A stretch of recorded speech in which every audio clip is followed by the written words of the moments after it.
대장동 개발은 성남시가 얻을 이익을 미리 확정해두고 그 선을 넘는 수익은 민간에 가도록 이렇게 설계가 됐습니다.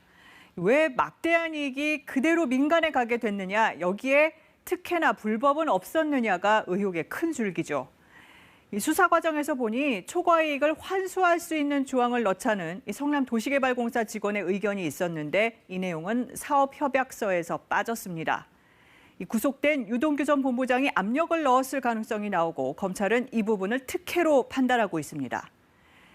야당은 이재명 당시 시장이 이 부분을 알았는지, 알았다면 또 얼마나 개입했는지 따지고 있습니다. 그 정도에 따라 이재명 후보도 배임 혐의에서 자유로울 수 없다는 주장입니다.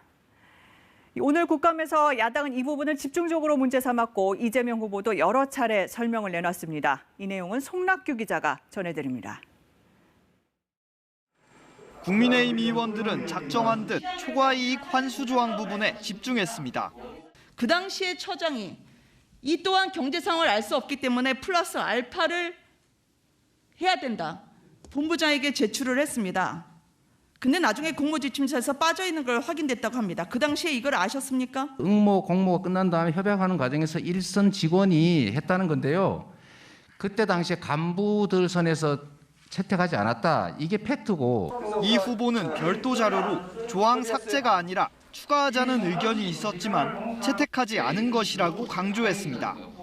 국민의힘은 결국 이 추가이익 환수 조항을 포함시키지 않아 배임이라고도 몰아세웠습니다.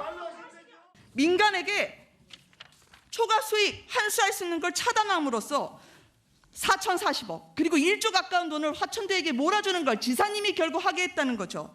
그게 배임입니다.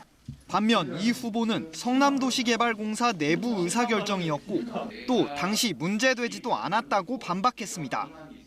초과이익 환수 조항을 넣으려면 확정이익을 포기해야 되는 거 아니에요? 당연히 그렇습니다. 두 개 다 들어갈 수가 없잖아요. 예측보다 오를 경우에 부담을 좀 나누자 그러면 그럼 예측보다 내릴 경우에 부담도 해라. 이게 상식 아닙니까? 야당은 초과이익 환수 조항을 놓고 이 후보가 말 바꾸기 답변을 해왔다고 주장하며 답변에 위증이 있는지를 살피겠다고 밝혔습니다.